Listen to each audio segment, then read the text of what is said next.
Hello everyone, welcome to this week's Astrology News Report, an alternate view of world events as seen through the lens of Vedic astrology.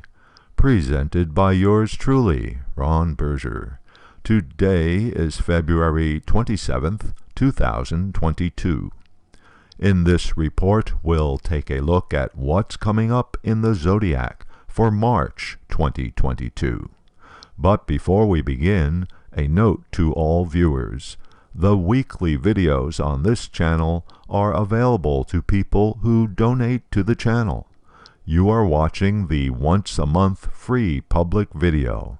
If you would like to have access to the upcoming month's weekly reports, stick around for the link at the end of this video to make your donation.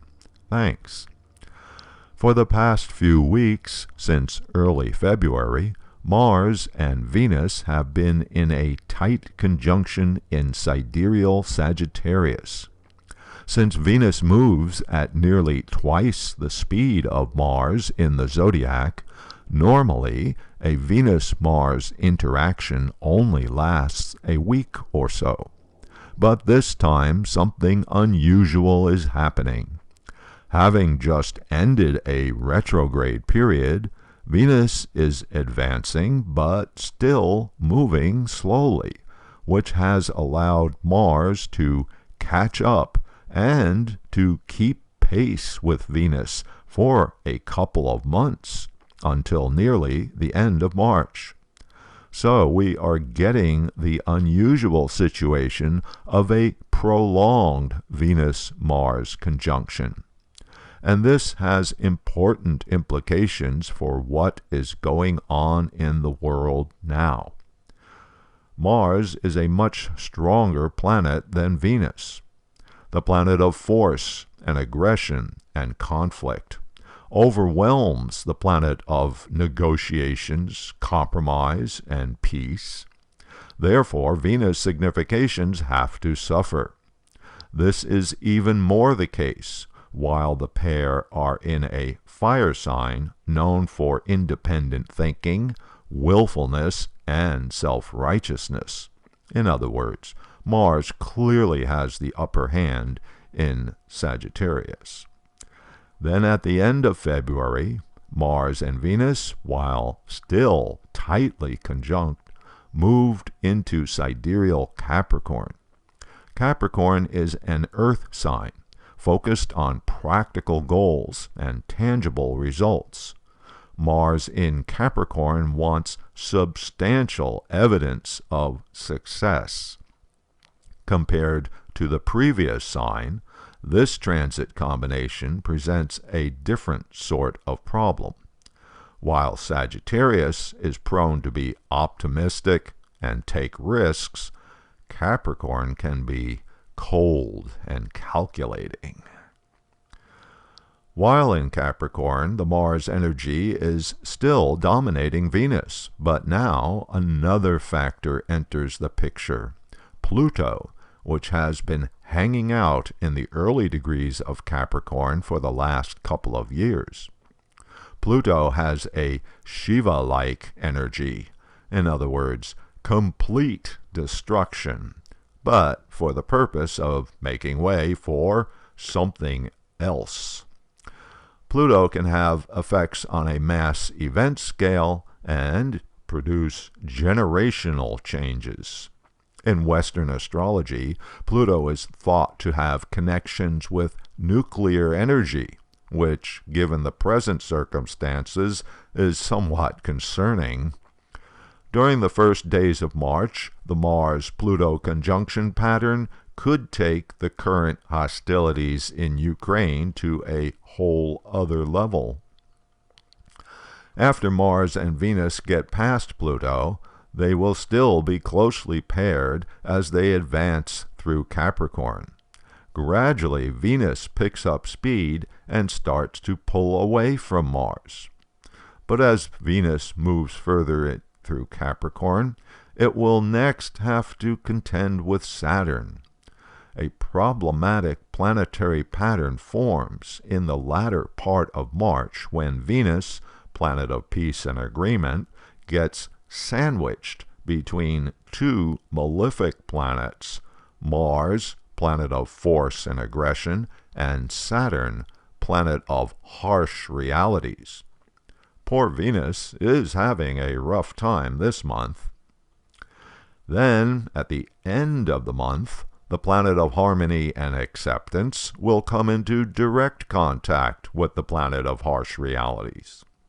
The exact conjunction of Venus with Saturn will be on March 28th.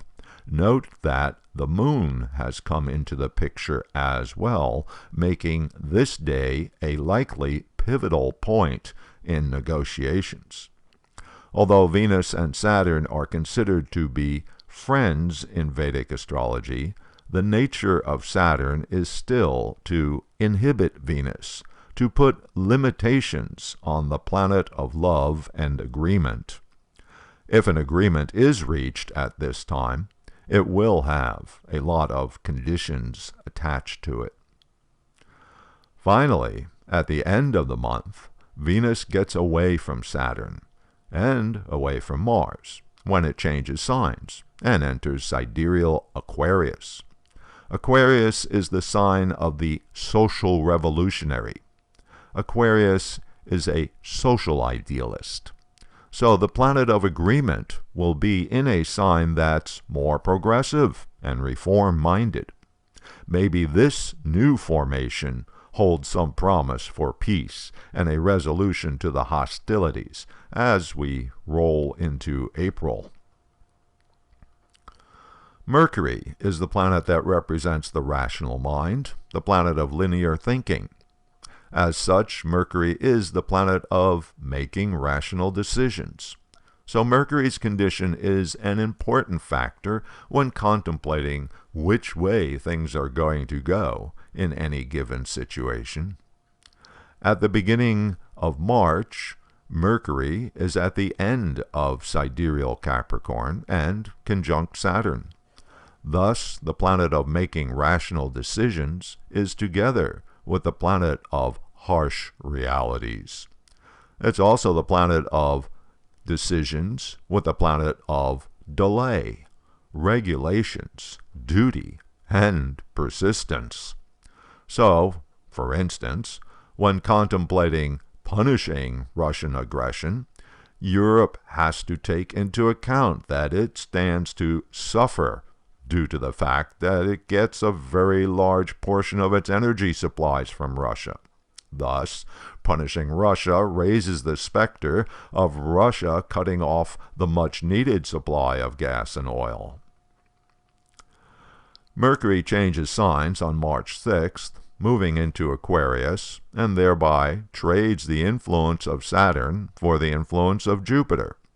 This should be a better situation, especially when the two planets become conjunct in the third week of March. The planet of decisions will be together with the planet of wisdom, justice, and conciliation, which could help to head things in a better direction. On the downside, Jupiter is the planet of faith and optimism, and its influence on Mercury can lead to unrealistic thinking. Excessive optimism is actually quite likely because Neptune, planet of fantasy, is quite close by. Neptune is also the planet of deception. There's an important astrological change happening in the sidereal zodiac this month. The moon's nodes, called Rahu and Ketu in Vedic astrology, will be changing signs. The moon's nodes are the intersection points of the apparent paths of the sun and the moon as seen from the earth. The sun and the rest of the planets are basically in one plane, called the ecliptic. The moon, as seen from the earth, appears to travel at about a 6-degree angle to the ecliptic. This creates two crossover points of the two apparent orbits. These points are important because they are the eclipse points. When the sun and the moon arrive at one of the nodes at the same time, we get a solar eclipse on a new moon. And when the Sun and the Moon arrive oppositely at the nodes, with the Earth right in between, we get a lunar eclipse on a full moon. Although they are not actual planets, just calculated points, Rahu and Ketu are considered very important in Vedic astrology chart analysis. The nodes move backwards through the zodiac, entering a sign from the rear of the sign. For the past year and a half, Rahu, the north node, has been transiting in sidereal Taurus. Ketu, the south node, has been transiting in sidereal Scorpio. In the middle of March, Rahu will move to Aries. Ketu will move to Libra.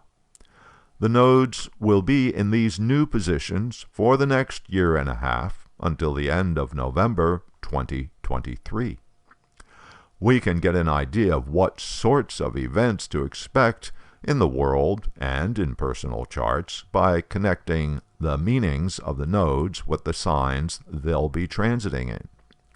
Rahu in Aries is a very dynamic combination. Rahu is the so-called mouth of the dragon, all about appetite and ambition. Rahu is a demon in Vedic mythology. In other words, he'll use whatever means necessary to get what he wants. Aries is a very proactive fire sign. Rahu in Aries won't hesitate to act on its desires. Therefore, this combination can be quite disruptive. Ketu is a spiritual factor in Vedic astrology. In the Vedic way of thinking, spiritual means sacrifice of the material gains. Therefore, Ketu is idealistic. Libra is the quintessential sign of relationship. Libra also believes in sacrifice, specifically for the purpose of achieving harmony in relationship. Therefore, Libra is also idealistic. And this idealism extends to social idealism. Obviously, these two nodal positions are quite the opposite in terms of outcomes. I'll be doing a deeper analysis of what all this portends, both for world events and for individual charts, in a special report coming up this month. Okay, so there's an overview of some of what's up there in the zodiac for March 2022. And here's a description of the weekly reports I'll be doing for March. March 6th, an update on astrology patterns and world events. You can guess what that'll be about. March 13th, the nodes change signs, an analysis for each rising sign chart. March 20th, Mars combined with Saturn, and an analysis for each sign's chart. March 27th, a preview of Planetary Patterns for April 2022. You'll not want to miss out on all these great upcoming videos, so if you would like to have access to March's weekly reports, donate $20 by clicking on or touching the donation card you see at the end of this video, which will take you to a donation page. And if $20 for a month is too much for you, you can donate $10. The link to each week's report will be sent to you via your email. So here's the link. Just click or touch the card, which will take you to the donation page. And if the card does not appear or doesn't work, you can find the link in the comment section below.